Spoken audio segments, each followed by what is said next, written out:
Hello, and welcome to our 2021 Title I virtual open house. We would love to see you face to face, but we will do the best that we can right now. Before we get into our slides, I want to remind you some of the things that we do here for Title I. You may have seen your child come home with books from Title I. You could also possibly see the Raz Kids subscriptions that they may have, and other things that we've purchased for the classroom teachers as well. Other things that you could think of when you think of Title I is the virtual Title I family game night that we had in the spring that was a huge success.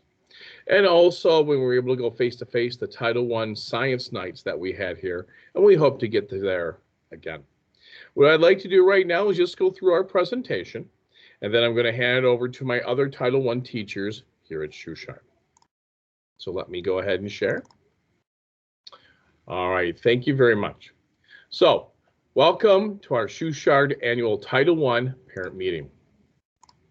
People often ask, what is Title I? What is the purpose? How do your students qualify? How do we service and for what? How does the program work? The role of the Title I teachers here at Schuchard and your role as a parent. Title I. Title I is a federally funded program. It has been in existence since 1965. It is in every state and in many cities. In Utica, there are 9 elementary Title I schools, and we're very fortunate Schuchard is one of them. Schools qualify for Title I funds through free and reduced lunch counts and are ranked according to need. Like I just said, we are very fortunate here at Schuchard. We have so many supports for our boys and girls. What is the purpose? The Title I program helps children succeed in the regular education classroom. In the past, it was solely a pull-out program, but since the reauthorization in 1995, Title I services are provided both in and out of the classroom. So you might have your child talk about a time when the Title I teacher, which is Mrs. Bigelow, Mrs. DeCarlo, and myself, were either in doing lessons with everybody or pulling them out with small groups. How do students qualify? Children who are identified as not proficient on local and standardized assessments in the areas of reading, writing, and math may qualify for Title I services. Teachers and principals also refer students. Schuchard is now a school-wide Title I building, so any student in need will be eligible for additional support. So we look at test data, but also we talk with the classroom teachers. Who do we service? We service children in kindergarten all the way through 6th grade in reading, writing, and math. We identify students based on teacher recommendations and assessment data. The list of students is flexible and changes throughout the year as students continue to grow. We have a dual role as both a Title I coordinator and literacy consultant and math consultant. Some of our responsibilities include working with students and teachers in the classroom through team teaching, modeling, and small group instruction. Our MTSS or RISE groups, providing professional development for the staff, informing parents about the Title I program and services, and planning and implementing family involvement activities. Supporting your child's learning is as easy as 1, 2, 3. How to help? Participate in parent nights offered here at Schuchard. Communicate with your child's teacher about their progress and learn how you can help at home. Make time for learning at home and make it a priority. Refer to the reading and writing parent tip handouts that come out throughout the year for suggestions when working with your child. And as always, please contact your child's teachers for ideas or any of us as well in Title I. So we have a Title I survey that we will be doing annually, and we will do it again this year. We will send that out later in the year, and thank you to everyone that did it last year. We had a ton of success with that. So in just a moment, I'm going to go over and turn it over to our other Title I literacy consultant, which is Megan DeCarlo. Megan, let me see here. All right. Thank you, Megan. All right. Hello, everybody. All right. Today, I'd like to go over how to create a literate home environment for your family. So what exactly is a literate home? It's an environment that encourages children to learn to read and write and become lifelong readers and writers. Creating the environment can be simple and inexpensive. Interacting with your child and these materials will help to foster your child's literacy development. So how can you create a positive reading environment? Well, you can start with a good supply of reading materials like newspapers, magazines, books, and catalogs. It doesn't matter if they're owned or borrowed, new or used. You can set aside a spot in your home to create a family library. The books can be inviting to everyone. We can put reading material out for the youngest readers on the lowest shelves so they can be easily accessed. You don't need much space. A corner of a room with a bookshelf or some comfortable furniture and adequate lighting will do. In choosing materials, remember that variety counts. So instead of focusing on the number of books, keep in mind the interests of each family member. A small collection of books that are interesting to your family can be better than a large unread collection.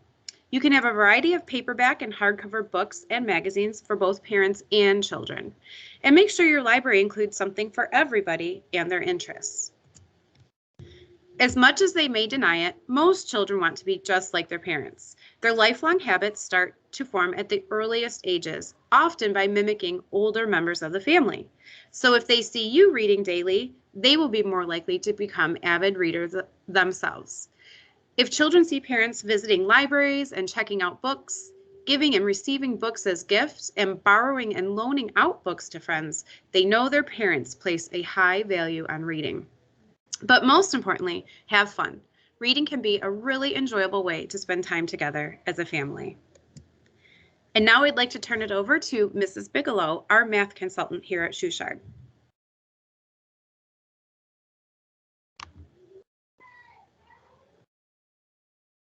Okay, I'm going to share my screen now. Let's see. Okay. So I'm going to go over some ways you can incorporate math at home.